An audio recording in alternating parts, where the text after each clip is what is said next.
Hi, this time I wanted to talk about mood and atmosphere in tabletop role-playing games.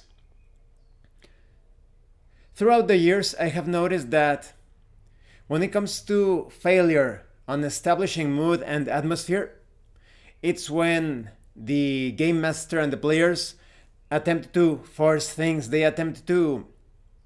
try too hard when it comes to establishing the mood and the atmosphere.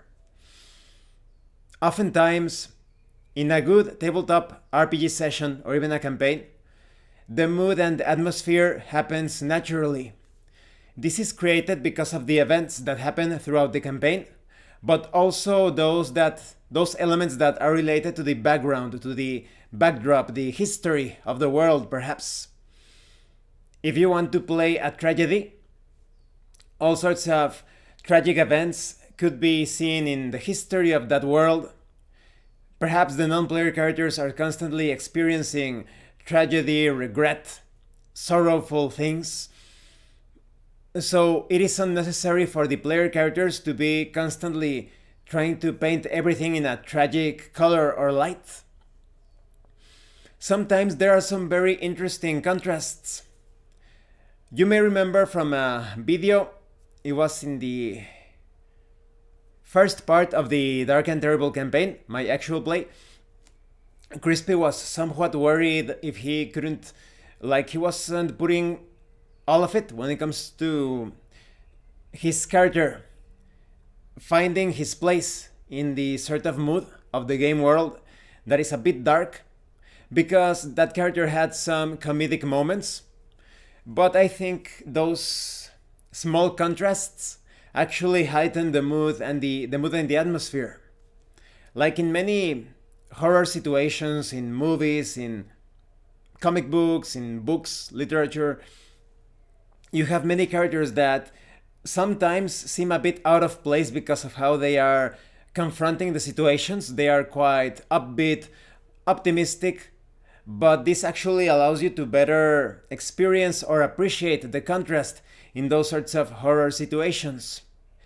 If you were to play a comedy RPG and you have a player character that is too serious almost all of the time, that's also a funny contrast.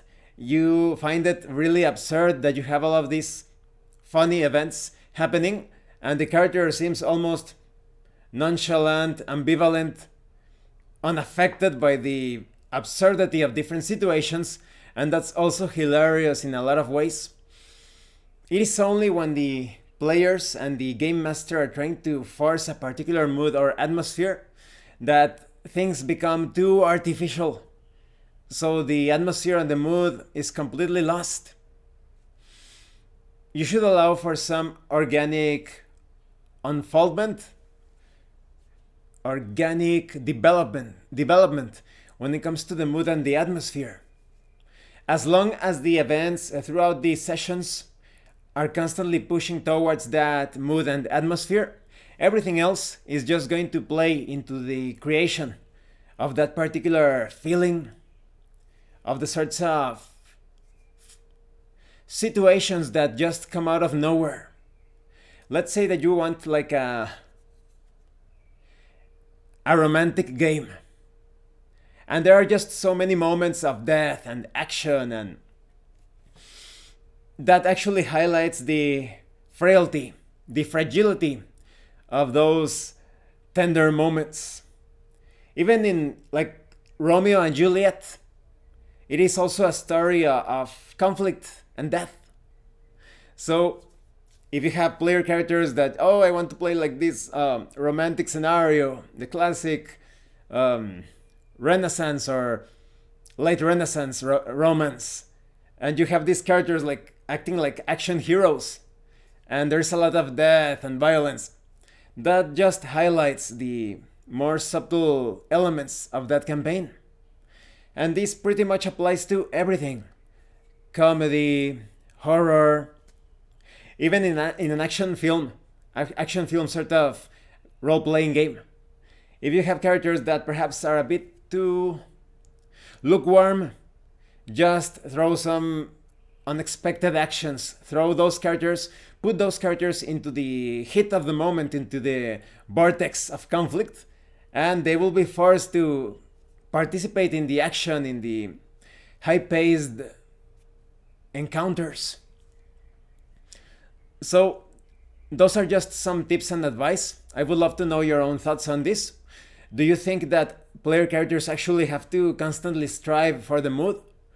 Or are you more on the mindset that the player characters, no matter what they do, they only heighten the mood and the atmosphere throughout the entire session or campaign?